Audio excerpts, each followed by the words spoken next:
নমস্কার বন্ধুরা, আজকের ভিডিওটা করতে চলে এসেছি ড্যানফোর্থে। ড্যানফোর্থ হচ্ছে টরন্টোর বাঙালি এরিয়া বলতে গেলে। তো এখানে যত রকমের বাঙালি মিষ্টি, বাঙালি শাক সবজি আমরা যাই খাই আর কি, সেগুলো মাংস, মাছ, রেস্টুরেন্টে ওরকম ধরনেরই খাবার, যেমন খিচুড়ি, আমাদের মতন করে বিরিয়ানি, এই সব ধরনের জিনিসগুলো পাওয়া যায়। রসগোল্লা থেকে ল্যাংচা, চমচম সব কিছু পাওয়া যায়। তো ভিডিওটা একদম এন্ড অবধি দেখবেন, অনেক কিছু দেখতে পারবেন। ড্যানফোর্থ কীরকম ওরকম ওই জিনিসগুলো পুরো দেখতে পারবেন। তো ভিডিওটাকে পুরো এন্ড অবধি দেখুন, লাইক, সাবস্ক্রাইব আর শেয়ার করে দিন আমার চ্যানেল। ড্যানফোর্থে যাওয়ার জন্য আমাকে নিতে হয় একটা বাস, যেটা আমাকে ডিরেক্ট নিয়ে যায় স্কারব্রো টাউন সেন্টার। সেই স্কারব্রো টাউন সেন্টার থেকে ট্রেন ধরে আমাকে যেতে হয় ভিক্টোরিয়া পার্ক। ভিক্টোরিয়া পার্ক থেকে ড্যানফোর্থ যেতে পায়ে হেঁটে 5 মিনিট লাগে।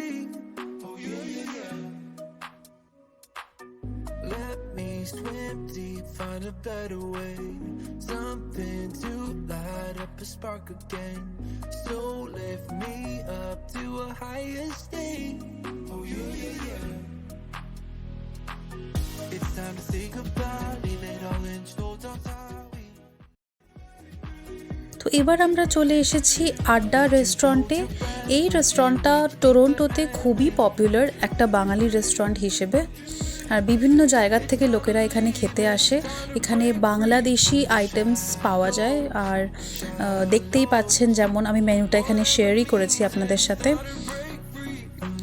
সিঙ্গাড়ার থেকে ফুচকা, চটপটি, হালিম সব পাওয়া যায়। পেঁয়াজি, আলুর চপ, এগুলো স্টার্টার হিসেবে খুবই পপুলার। এখানে অনেকেই আসে, এবং শুধু বাংলাদেশি লোকেরা আসে না, বিভিন্ন, যেমন আমি বললাম যে বিভিন্ন জায়গার থেকে আসে লোকেরা। এখানে বিরিয়ানি খুবই পপুলার, মটন কাচ্চি বিরিয়ানি, এটা খুবই পপুলার। প্রাইসটা হয়তো দেখতে পাচ্ছেন আপনারা যে একটু হাই এন্ডে আছে প্রাইসটা। একটা আইটেমের জন্য যদি $18-19 কিংবা $20-21 যদি প্রাইস চার্জ করে, তাহলে এটা একটু হাই এন্ডেরই পড়ে যায়, যেহেতু অ্যামাউন্টটা যেটা দিচ্ছে সেটাও খুবই মডারেট।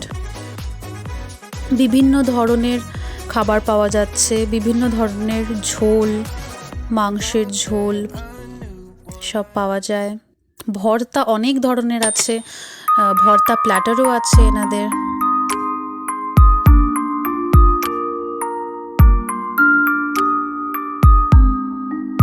আমি নিয়েছিলাম একটা মটন কাচ্চি বিরিয়ানি, আর সাথে জাস্ট আমি ট্রাই করার জন্যে একটা চিংড়ির ভর্তা নিয়েছিলাম, যেটা হচ্ছে চিংড়িটাকে শুকিয়ে, যেটাকে শুটকি মাছ বলি আমরা, সেইভাবে একটা সর্ষের তেল দিয়ে, পেঁয়াজ দিয়ে, মশলা দিয়ে মাখিয়ে একটা ভর্তা তৈরি করেছিল, যেটা খেতে অপূর্ব ছিল।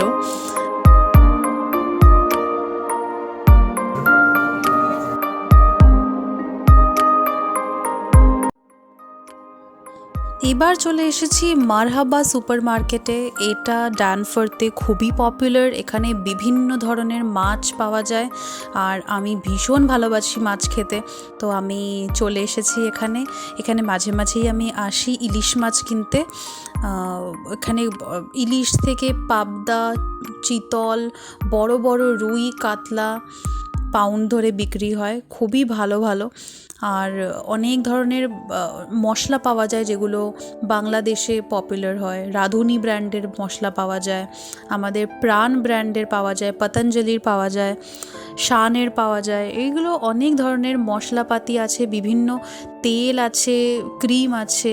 তো সেই জিনিসগুলো সবই, যেগুলো আমরা আর কি কলকাতায় বা বাংলাদেশে লোকেরা ইউজ করে, এগুলো পাওয়া যায়। এখানে আমি একটা জিনিস দেখলাম, সেটা হচ্ছে মুড়ি পাওয়া যাচ্ছে এখানে।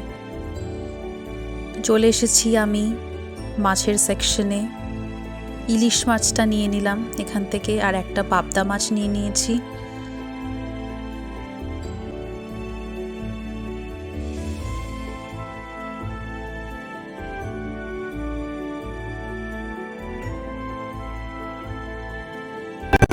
যেহেতু আমি কলকাতা থেকে, এই জায়গাটা আমি খুব বেশি রিলেট করতে পারছি আমাদের যাদবপুর কিংবা গড়িয়াহাট চত্বরটার সাথে, যেখানে এরকম এতগুলো ব্যানার্স থাকতো।